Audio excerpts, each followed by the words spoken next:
Yeah. Beamers. Sorry. Great. Of course, we have two running mics. If you just pick your hand up and I'll point you in English first, please. Angelo, can you give us an update on Chamra Kapugidra? Yeah, he just got injured, injured at training. So we sent him for an MRI scan. Waiting for the doctor's report. If need be, we might have to, bring in a replacement, which is Danushka.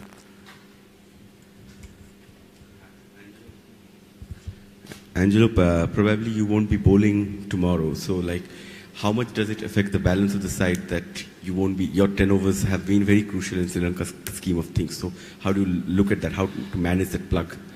Yeah, I mean it does upset the balance a little bit. If I could bowl my 10 overs, unfortunately, I'm okay to play as a batsman, but not as a bowler. So we have to think about.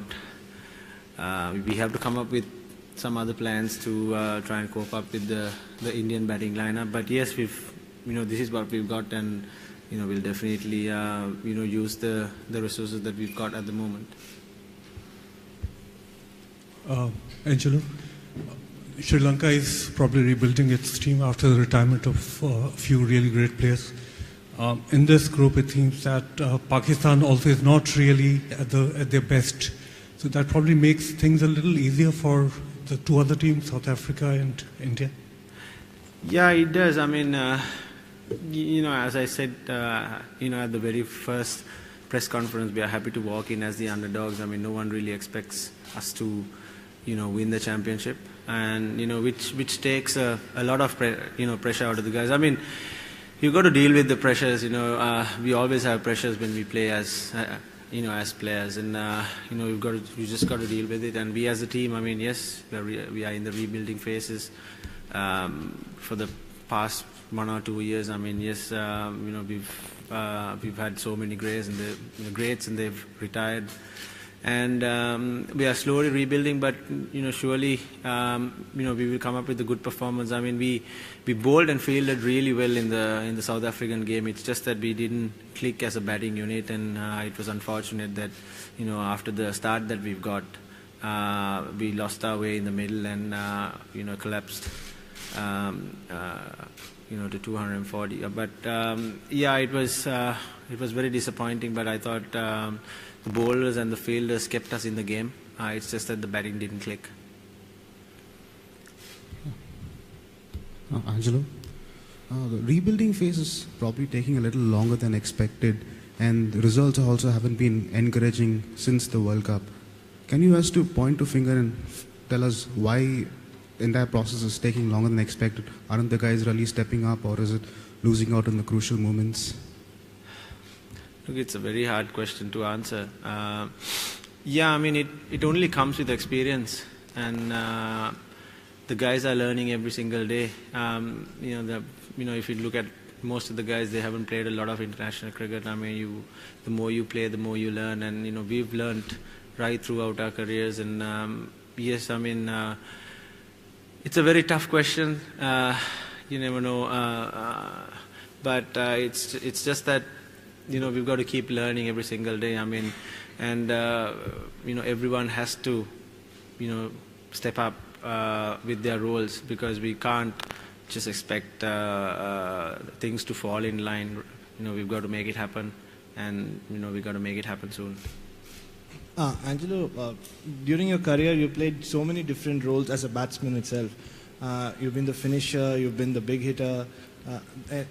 How have you coped with those different roles, and what is the role that you play right now, in your head, in this batting lineup?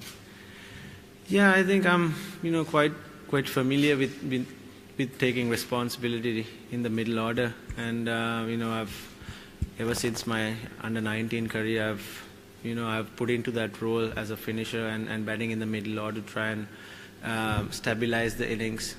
So my role is. Well, it might differ from game to game.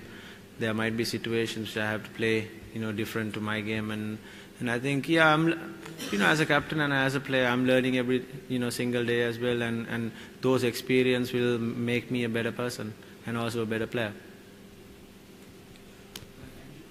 So, just an extension of Rohitji's question. I mean, if you currently look at the limited overs team of Asian teams, do you think there is a clear difference between India and the other three test playing nations?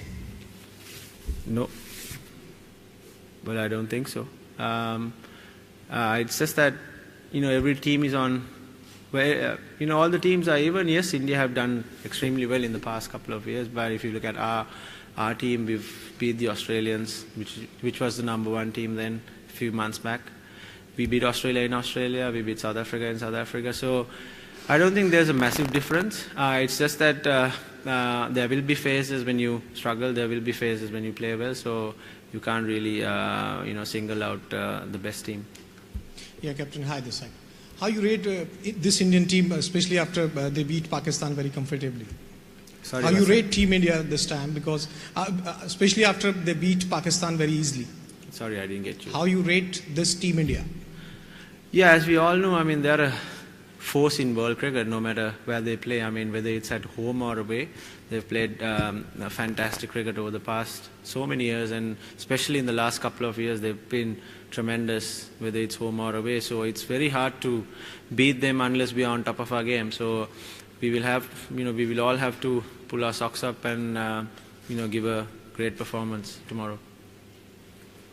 Angelo, usually when you talk about India, the focus is so much on the batting, but in the last few months, the bowling unit has really developed.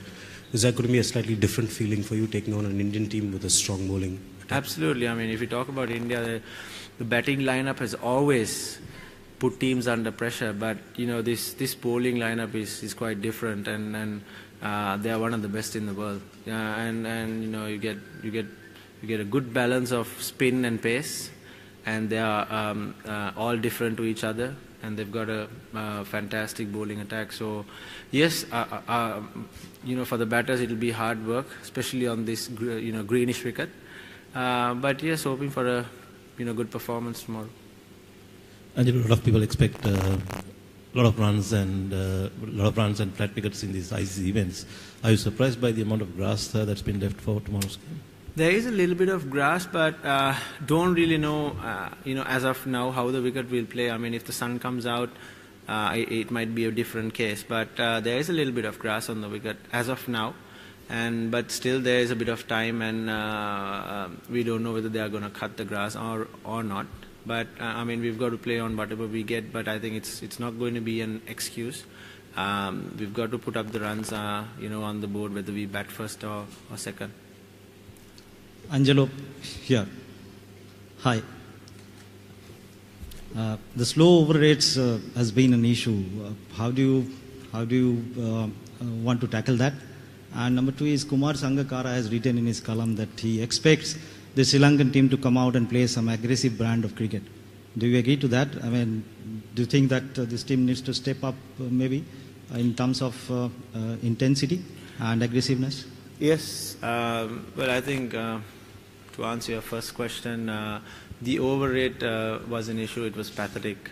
I call it pathetic because the whole team and the captain was born 7 times, and there is no excuse at all but to take responsibility on that, because nobody else can take responsibility on it. The whole team is responsible, including the captain, and to feel for the captain, I think it's a very hard job on the field, and he has to look into so many things: tactics, bowling changes, field settings. So the rest of the players have to support him. And you see most of the teams playing with 4 seamers, and they have not had an issue. So we played only 3, and we've had an issue. So that has been addressed, and it will not happen again. And for your second question, yes, I think that is our brand of cricket, being aggressive and positive. I mean, thinking there is no expectations, no real expectations. People will want India to come and thrash us, and it's just that all the pressure is off us, and we just have to go out there, just express ourselves, as Kumar has rightly said. Coming from the legend himself, we've got to go out there and express ourselves, be aggressive. Angelo, this happens to be Surrey's home ground, Oval, in which Kumar Sangakkara has been playing a sterling role for them this season. Did you ever feel tempted to sort of ask him to reconsider his retirement for this important tournament and play for Sri Lanka once again? I've always asked him that. And even, a couple of days ago, I was asking him, can you come and play for us, in this game? But, well, he's been in absolute form. And he's been in form ever since he started playing, to be honest. And yes, he's had a dream career. And it's unfortunate that we don't have him anymore, but he's always willing to help us. He's always having chats to us on how we should play on these conditions, especially. It's his home ground. And he's had a lot of chats to all the younger players, including myself. And yes, it's unfortunate we don't have him, but yeah, it's very tempting to call him back again.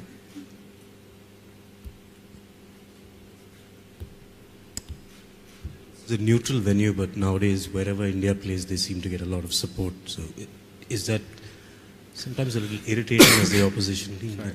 Even in a neutral venue, India is getting support. No, not at all. I mean, wherever we play India, it's the same case. Whether it's India or away from home, it's the crowd support have been amazing. And well, Indians are everywhere, and they keep following. They keep following the team, and they are so passionate about the game, and they love their players, and they keep supporting. And we are also thankful. I mean, we've got we don't have as much as Indians in London, but they all come over to witness a great game of cricket, and hopefully the crowd will enjoy. Indians and Sri Lankans will enjoy the great game today, but tomorrow. Any more questions?